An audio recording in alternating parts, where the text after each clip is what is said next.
Another Friday means another installment of Fortnite Fridays. What's going on, guys? It's your boy TKD123 here, and of course, if you all remember the big event that was the season 5 start, which was of course the massive rocket that totally decimated the sky and everything. And actually, something that we're talking about this just right now, I was going to bring up, we can see it right now in action. So obviously you can see here the rift is closing. Okay, it was leaked in the files a few days ago, and someone said that tomorrow, August 18th on Saturday, the rift will look a little bit smaller. And as you can see over here already, I don't know if it's been decreasing for a few weeks now or a few days, but it is definitely looking a lot smaller than what it was, because it used to splinter and it went, you know, essentially across the top section of the map and everything. Like, it was a very, very big rift, but now it's just you know, the small little rinky-dink type of rift. So it is definitely closing, and the rumor here is that it's going to completely close by Monday, August 20th, I think it is.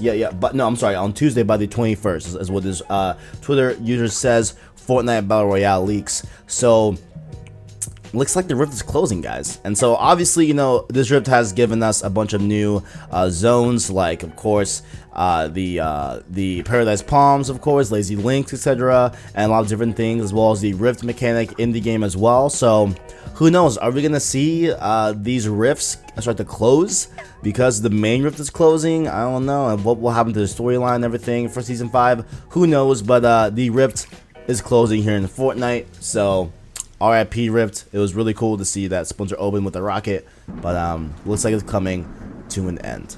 And next up here on the dock, we talked about a few weeks ago about how Fortnite and Epic Games are avoiding the fees of giving a third of their revenue to Google by not having Fortnite available to download on Google Play. You'll have to go to a separate launcher and be able to download that Fortnite app and everything to play Fortnite. And so what they have said here, there are a bunch of reports coming in that the Google Play Store is losing $50 million in revenue over the next 5 months because of this whole thing, because of Epic Games leaving Fortnite off of the Google Play Store, which is absolutely crazy. That is a huge amount that they are leaving that on. And I also saw that every time you try to search up Fortnite on the Google Play Store or try to download it and search it in the search bar, it actually tells you, hey, you know, Fortnite is not available on the Google Play Store. So it looks like, you know, they are just accepting it that, hey, it's not coming.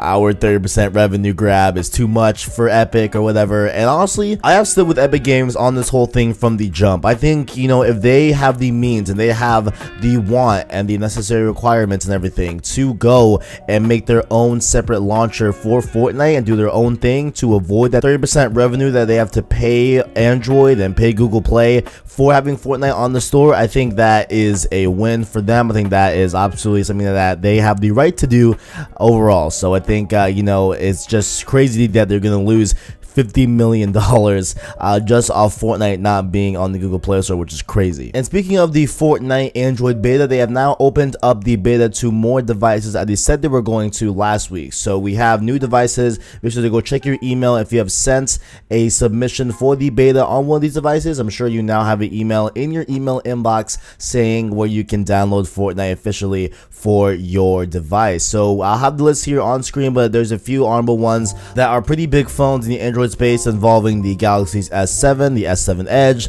the Google Pixel, the original Pixel, and the Pixel 2 XL and regular variants, the OnePlus phone. So there's a lot of, you know, different phones that they are adding here to Fortnite. The Razer phone as well, which is obviously a great gaming phone in that own right. So definitely cool stuff to see here if you have another Android phone that you can now play Fortnite on the beta. Next up here, let's go over the version 5.21 content update for this week. Very, very weird version, I guess, on those numberings. Not really sure why. I think next week we're getting version 5.3 officially, but this week was kind of a weird, like, half update. I don't even know what to call it.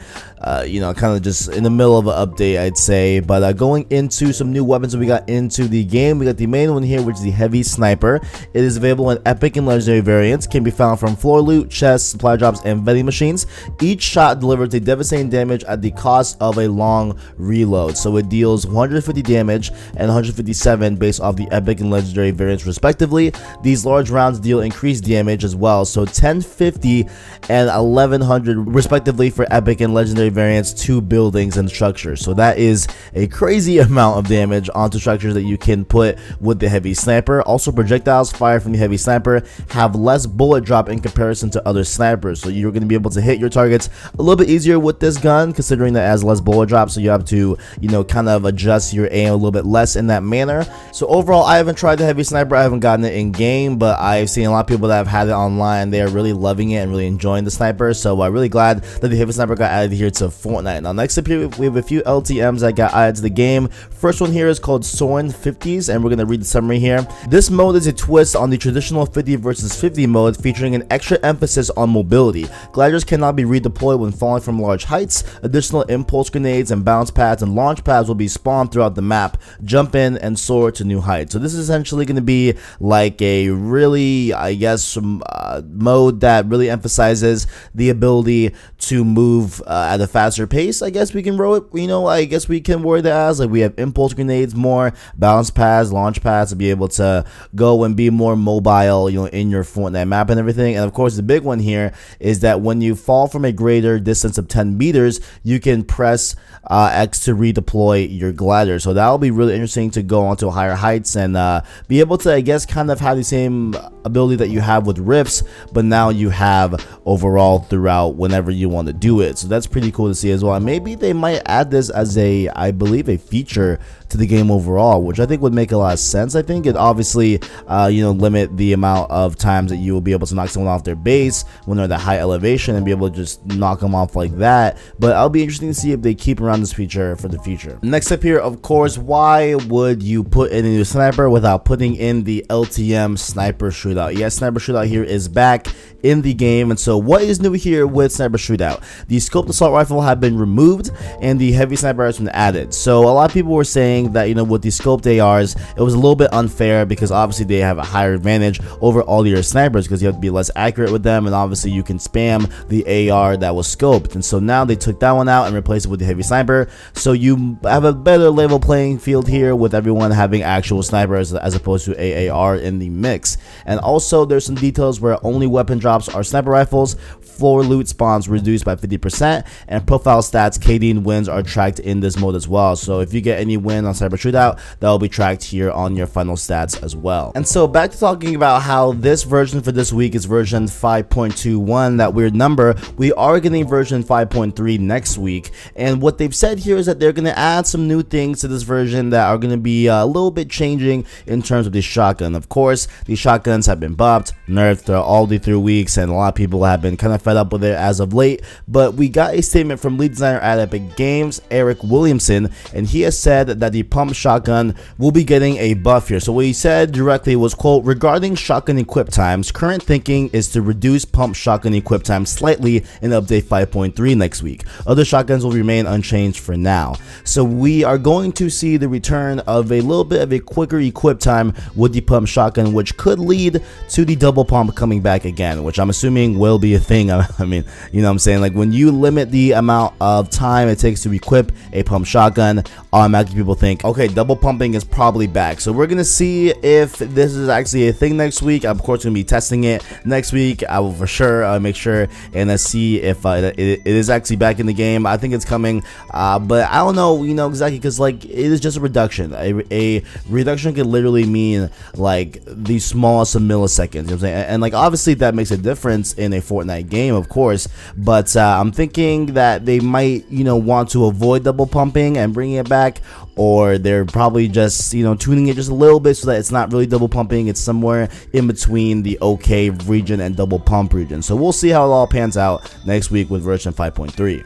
And last up here on the dock, of course, we have to talk about the week 6 challenges here. So we have a few here, obviously, for every week, of course. And we are getting close to the end of the season, guys. We are almost here at the end of the season for season 5. But starting off with, you have to deal headshot damage to opponents. I've done 60 of 500. So, of course, when you do 500, you'll be all good. Next up, you'll also have to harvest building resources with a pickaxe. So, I guess just, you know, go around the map, harvest a bunch of resources with your pickaxe. And you have to get 3,000. I've got 316 so far. So, that one's going to be, you know, know, obviously that will happen naturally. I feel like that's like a natural challenge you'll obviously get while you play Fortnite. Next up, you'll have to also search where these stone heads are looking. So that one's pretty interesting too. Okay, I see that. So I'm assuming all of these stone heads in the map, you'll have to kind of, you know, triangulate or something and find the center point. I don't even know. So like that one you have to do as well. Search chests in Lonely Lodge. So make sure to check out for Lonely Lodge this week. It's gonna be pretty busy, I'd say. Next up, you have to also complete the timed trials, which I've seen a few videos on as of late, and I'm seeing a lot of people